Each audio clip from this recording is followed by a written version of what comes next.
ప్రపంచం మొత్తం మీద ఒక రకమైన అనిశ్చితి నడుస్తున్న ఈ టైంలో కొన్ని దేశాల మధ్య వ్యూహాత్మక భాగస్వామ్యాలు చాలా కీలకంగా మారుతున్నాయి. ముఖ్యంగా గ్లోబల్ సప్లై చైన్స్ దెబ్బతిన్నప్పుడు రష్యా, భారత్ మధ్య జరుగుతున్న ఈ హై లెవెల్ మీటింగ్స్ కేవలం దౌత్యపరమైన చర్చలు మాత్రమే కాదు, అవి మన భవిష్యత్తుకు ఒక స్ట్రాటజిక్ అవసరం అని చెప్పాలి.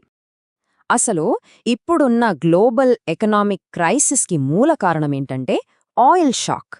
ఇంధన ధరలు ఒక్కసారిగా ఆకాశానంటడంతో ట్రాన్స్పోర్ట్ ఖర్చులు విపరీతంగా పెరిగిపోయాయి. దాని ఎఫెక్ట్తో ప్రపంచవ్యాప్తంగా వస్తువుల సరఫరా గొలుసులు అంటే సప్లై చైన్స్ మొత్తం చిన్నాభిన్నమయ్యాయి. ఈ సంక్షోభమే ఇండియా లాంటి దేశాలను తమ ఎనర్జీ, ఫుడ్ సెక్యూరిటీ కోసం కొత్త దారులు వెతుక్కునేలా చేస్తోంది. ఇలాంటి ఒక క్లిష్టమైన పరిస్థితిలోనే న్యూఢిల్లీలో ఈ కీలక సమావేశాలు జరిగాయి. భారత ప్రధాని, రష్యా ఉప ప్రధాని మధ్య జరిగిన ఈ చర్చల ముఖ్య ఉద్దేశ్యం ప్రస్తుతమున్న ఈ సంక్షోభాన్ని దాటుకుని ముందుకు వెళ్లడానికి ఒక స్థిరమైన మార్గాన్ని కనుగొనడం.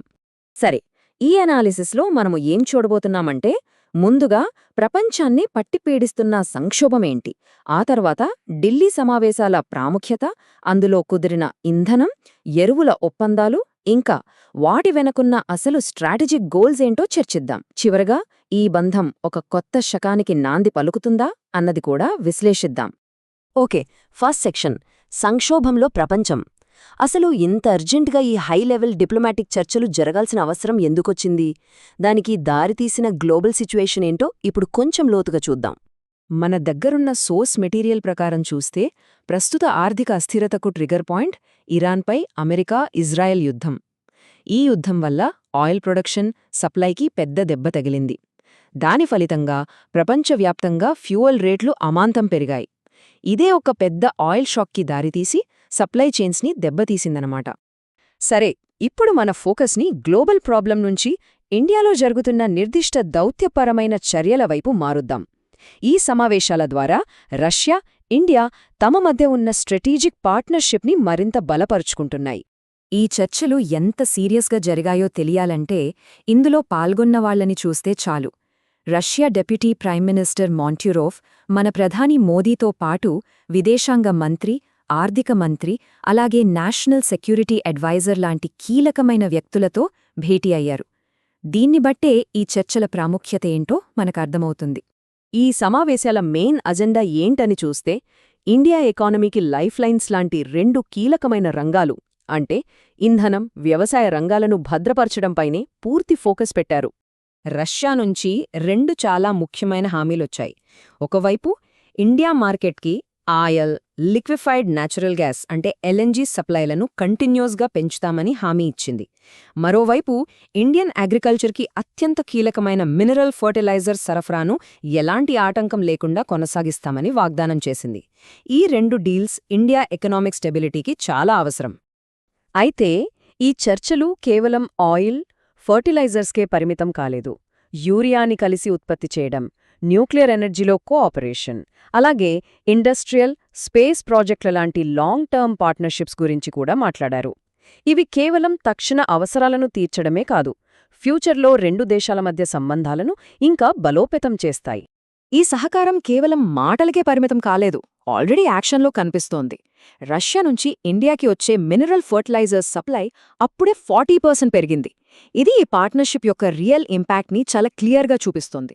ఈ మీటింగ్స్ గురించి స్వయంగా ప్రధాని నరేంద్ర మోదీ ఏమన్నారంటే, వాణిజ్యం, ఎరువులు, కనెక్టివిటీ లాంటి కీలక ఆర్థిక అంశాలతో పాటు రెండు దేశాల ప్రజల మధ్య సంబంధాలను బలోపేతం చేయడంపై కూడా చర్చలు జరిగాయని ఆయన స్పష్టం చేశారు. ఓకే, ఇప్పుడు ఈ ఒప్పందాలను కేవలం ఒక ట్రేడ్ డీల్లాగా కాకుండా దీని వెనకున్న పెద్ద పిక్చర్ ఏంటో, అసలు స్ట్రాటజిక్ లక్ష్యాలేంటో చూద్దాం. రీసెంట్గా జరిగిన ఈవెంట్స్ని గమనిస్తే దౌత్య కార్యకలాపాలు చాలా ఫాస్ట్గా జరుగుతున్నాయని అర్థమవుతోంది. మార్చ్ 23న వీడియో కాన్ఫరెన్స్, మార్చ్ 30న ఆఫీస్ కన్సల్టేషన్స్, వెంటనే ఏప్రిల్ మొదట్లోనే రష్యా డిప్యూటీ పీఎం విజిట్. ఈ వేగం చూస్తుంటే రెండు దేశాలు ఈ పార్ట్నర్షిప్కి ఎంత ఇంపార్టెన్స్ ఇస్తున్నాయో తెలుస్తుంది. అయితే ఈ వరుస మీటింగ్స్ వెనుక మరో ముఖ్యమైన కారణం కూడా ఉంది. ఇవన్నీ జరగబోయే పెద్ద ఇంటర్నేషనల్ సమ్మిట్స్కి ఒక రకంగా గ్రౌండ్ వర్క్ లాంటివి అన్నమాట. ముఖ్యంగా ఇండియా హోస్ట్ చేయబోతున్న బ్రిక్స్ సమ్మిట్, ఇంకా రష్యాలో జరగబోయే ఇండియా రష్యా యాన్యువల్ సమ్మిట్ కోసం ఇరు దేశాలు ప్రిపేర్ అవుతున్నాయి. ఈ భాగస్వామ్యం కేవలం ఈ 2 దేశాలకే పరిమితం కాదు. గ్లోబల్ సౌత్ అని పిలుచుకునే ఆసియా, ఆఫ్రికా, లాటిన్ అమెరికాలోని అభివృద్ధి చెందుతున్న దేశాల ఉమ్మడి ప్రయోజనాలపై కలిసి పనిచేయాలని ఇండియా, రష్యా లక్ష్యంగా పెట్టుకున్నాయి. ఇది వారి జియోపొలిటికల్ అలైన్మెంట్ను సూచిస్తోంది. ఇక చివరిగా ఈ బలపడిన బంధాల యొక్క మొత్తం ప్రాముఖ్యత ఏంటి? ఇవి గ్లోబల్ పాలిటిక్స్లో ఒక కొత్త శకానికి నాంది పలుకుతున్నాయా? సింపుల్గా చెప్పాలంటే ఈ మొత్తం ఎక్సర్సైజ్ వెనకున్న అసలు లక్ష్యం ఒక్కటే. ప్రపంచం నిరంతరం మారుతూ ఇంత అస్థిరంగా ఉన్నప్పుడు తమ దేశాల ఆర్థిక వ్యవస్థలకు స్థిరత్వాన్ని ఇవ్వాలి. దానికోసం ఇంధనం, వనరుల భద్రతను పక్కాగా నిర్ధారించుకోవడం ద్వారా గ్లోబల్ షాక్స్ నుంచి తమను తాము కాపాడుకోవడమే దీని వెనుకున్న కీలకమైన ఉద్దేశ్యం.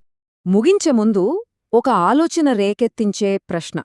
ఇలా ప్రపంచం ముక్కలవుతున్నట్టు అనిపిస్తున్న ఈ టైంలో రష్యా, భారత్ లాంటి వ్యూహాత్మక భాగస్వామ్యాలు భవిష్యత్తులో దేశాల మధ్య సంబంధాలను నిర్వచించే ఒక కొత్త గ్లోబల్ కరెన్సీగా మారే అవకాశముందా?